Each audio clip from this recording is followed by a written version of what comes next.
If you want more economic activity, investment, expansion and further growth in Northland, we have got to invest in infrastructure. Sure, it's taking a risk, but it's a bold thing to do. It's an old track, and quite frankly, being in that tunnel was eerie. It's got its own atmosphere.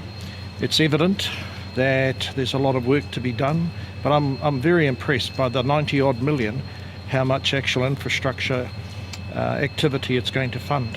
Let's be honest, there is a lot of disappointment in Whangarei that we're not four-laning. I'm very keen for us to start in Whangarei and certainly improve drastically the road to Marsden Point, but our party put its colours to the political mast that we would invest in rail, not necessarily to undermine roading, but we want both options for the north. The first thing in terms of commuter rail, obviously there's a focus on Hamilton. We will not be pursuing commuter rail to Whangarei until Kiwi Rail tells us it's absolutely safe enough to do. I would say to the Auckland bellyachers, there's a substantial amount of money the government's already giving Auckland. This is a provincial play, and Phil Goff or John Tamihere knows that.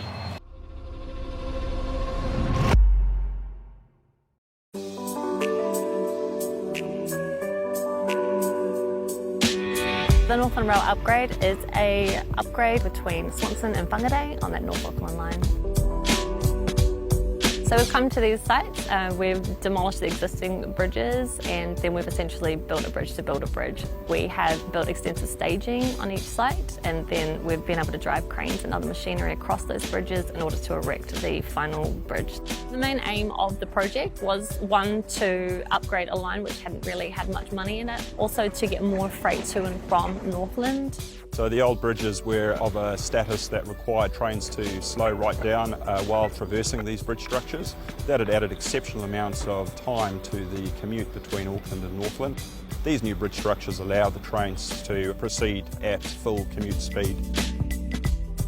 Anybody that's driven the road between Whangarei and Auckland will know that the more trucks you can get off that road, the safer and the better it's going to be. So certainly it can only be good for Northland roads, Northland people to get that freight moving.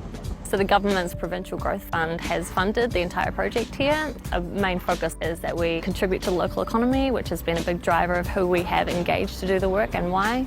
We've engaged a lot of workers on the ground in Northland as well, and a lot of people that are getting training that could then carry that work on elsewhere and do other things with those skills. So this project's massive for the Northland economy. When we received the orders here, the timing was impeccable. On post-COVID, to get jobs like this in Northland, it without a doubt retained the staff that we had. Transport companies around the town are benefiting from it. The concrete suppliers are benefiting from it. It's good for Northland. This is actually quite a large job. Usually jobs like this would take in excess of 2 years. So we've actually managed to standardise our design process. So we've used standardised precast segments so that they can be brought to site. They will be match casted off-site together, and then when they come to site they just fit together perfectly. So a bit like Lego. It's been a fantastic project initiative. The fact that the bridges were constructed in under 4 months is testament to the Kiwi Rail United Civil relationship that was formed. I think rail is a great opportunity for the country to move things more efficiently. The upgrade is giving us the opportunity to do more with this line and to really connect Auckland with Whangarei, and I think that's a great opportunity.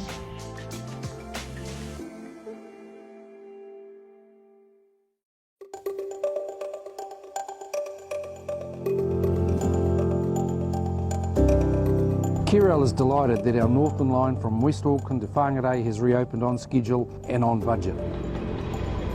And freight trains are running along the new track, over the new bridges and through the enhanced tunnels.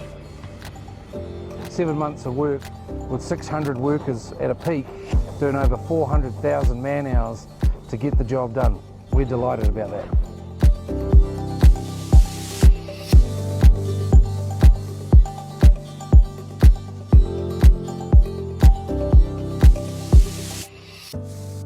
This line is over 100 years old, and it was in a pretty poor state. We wondered whether we'd have to close it for safety reasons. But the last government stepped up and gave us about $200 million to refurbish the corridor.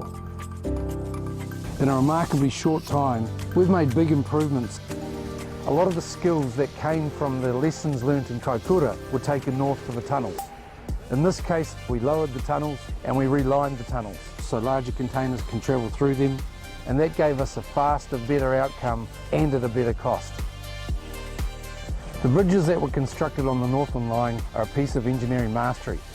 We use standardised precast segments built off-site, which were then brought to site and assembled. What normally would take over 2 years to do, we pulled off in 6 months. And we've got 5 brand new bridges to take the weight of over 1,000-tonne trains every day.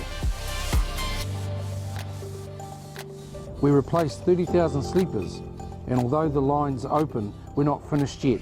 We've got another 100,000 sleepers to replace over the coming year. We've recruited, as I said, over 600 people for this task. A big number of those people came from the Northland region, and local companies stepped up to help us with concrete, steel and labour. All this work means our timetables will be more reliable for our customers, and importantly, we can also now carry high-cube containers, and we can do more to support the supply chain with importers through Northport. As we support the New Zealand freight effort, there's a big safety aspect to this work as well. 1,000 container ship discharged in Northland means 2,000 truck moves, one north, one south. Our railway can move all of that volume in a week between Whangarei and Auckland. 2,000 truck trips, 9 trains, that's the difference.